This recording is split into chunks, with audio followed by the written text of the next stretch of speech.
Hello everybody, it's Steve from Corporate Gone Country. I'm an ex-corporate guy just trying to do country things. And the country thing that I'm doing today is I'm loading that Polaris XP900 on this utility trailer here, and I'm going to tie it down. I want to make sure I get it properly centered and properly tied down because I've got about 500 miles to go with it. I'm also a little bit curious about how the position of it affects tongue weight, and so I'm going to do a little bit of an experiment there and see if it shows any results. Now I'm kind of fortunate when I load this trailer in that its width is such that if I get it centered, the outside of this tire over here lands right on that line between these two boards, and the outside of the tire over here lands right on this line between the two boards. So it makes it real easy to center the machine if I have it a target like that. So this little test that I want to do is I want to measure the effect of position of the Polaris on the trailer with respect to tongue weight. And so I'm measuring the distance between the top of this wood block here and the bottom of this flange, and I'm getting right at 8 inches.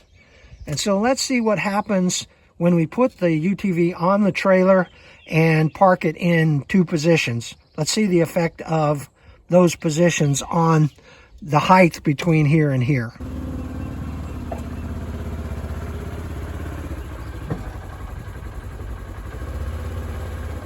So this is where I've traditionally positioned the machine on the trailer.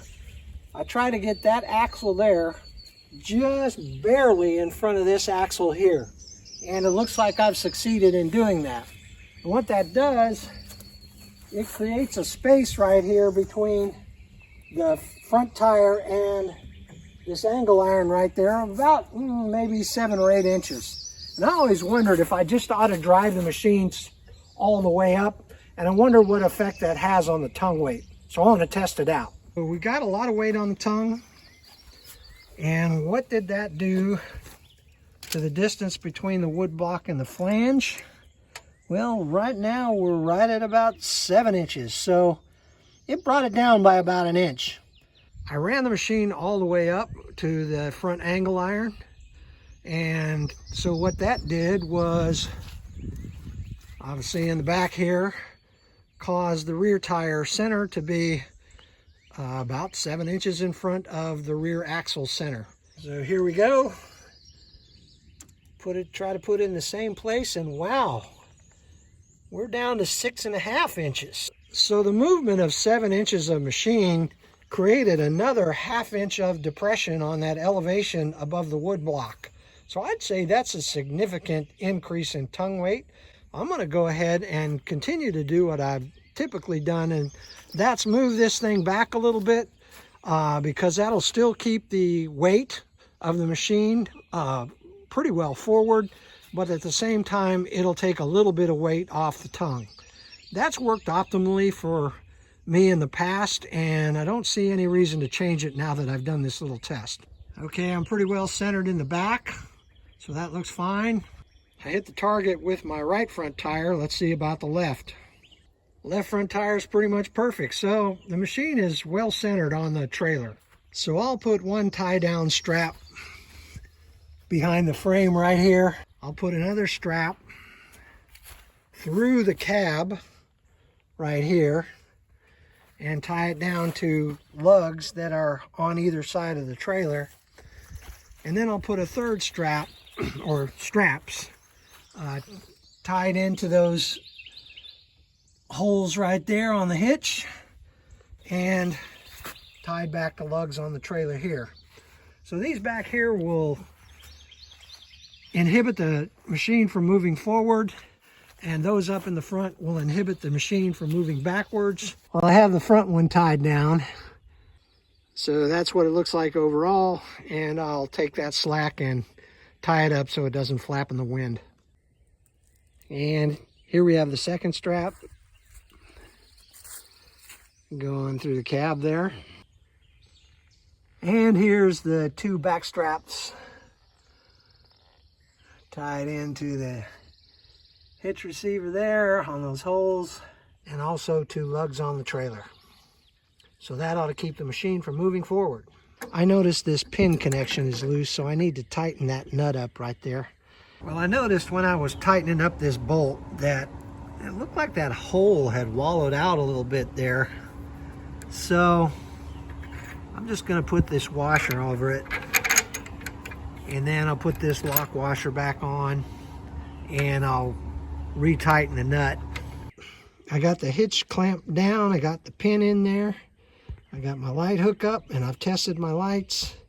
I got my safety chains hooked up with the right amount of slack, and I've got that jack all the way up.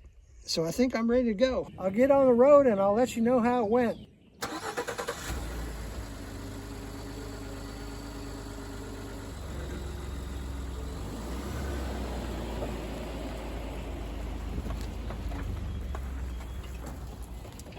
Well, I drove a couple of miles just down our county road, and I stopped just to make a check, and everything seems tight, so I think we're okay. Today's 100-mile run was virtually all interstate, so it was smooth road, but these straps in the back stayed nice and tight.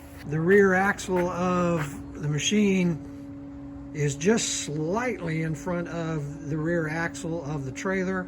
That's right where I put it. So this machine didn't move an inch today. I'm gonna make a 450-mile run tomorrow, and we'll check it on the end of that and see how it did. So I've gone over 500 miles with that tie down that we showed earlier, and the machine didn't move. The straps are still tight on the front there.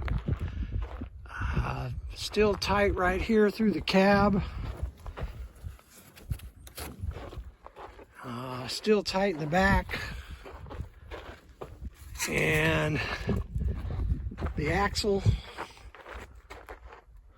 yeah, the tire on the Polaris is just in front of the center of the axle on the back. So this machine didn't move. It's still centered on the trailer.